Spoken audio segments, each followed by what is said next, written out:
అక్కినేని కుటుంబానికి అసలు సిసలైన ట్విస్ట్ ఇస్తూ ఇప్పుడు మరోసారి పెళ్లి వార్తలతో రెండో పెళ్లితో షాక్ ఇస్తూ వచ్చేసిన సమంత.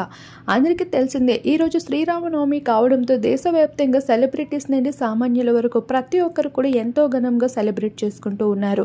ఇక అయోధ్య సైతం సెలబ్రిటీస్తో శ్రీరామనవమి ఎంతో ఘనంగా జరుపుకుంటూ ఉన్నారు. ఈ శ్రీరామనవమికి సమంత సైతం అటెండ్ అవుతూ వచ్చేసింది.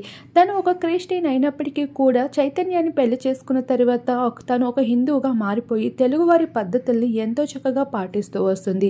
ఇక ఈ నవరాత్రులని ఎంతో చక్కగా ఉపవాసంతో తన పూజ కార్యక్రమాలు పాటించిన విషయాన్ని కూడా తెలియజేసుకుంటూ వచ్చింది.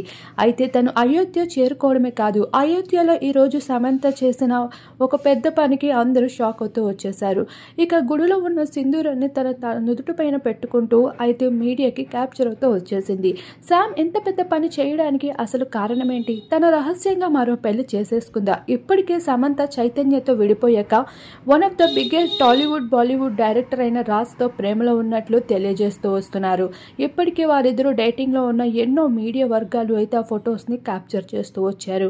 తను ప్రస్తుతం రాజ్తో కలిసి ఫారెన్లో తన లివింగ్ లైఫ్ని కూడా ఒకే దగ్గర అయితే ప్రస్తుతం డేట్ చేస్తున్నట్లు కూడా తెలుస్తూ వచ్చింది. అటువంటి సమంత ఈరోజు అయోధ్యలో తను నుదుటి పైన సింధూరం పెట్టుకుని తను మరో పెళ్లి నిజంగానే చేసుకుందన్న విషయాన్ని ఇండైరెక్ట్గా ఆడియన్స్కి అయితే చెప్పుకుంటూ వచ్చింది. లేక ఇప్పటికీ చైతన్యాన్ని మర్చిపోలేక తన జ్ఞాపకంగా సింధూరం పెట్టుకుందా అనే విషయాన్ని తెలియజేయాల్సి ఉంది సమంతని. ఏది ఏమైనా తన కొత్త జీవితం మొదలు పెట్టడంపై శామ్ ఫ్యాన్స్ అయితే చాలా ఆనందాన్ని వ్యక్తపరుచుకుంటూ వస్తున్నారు.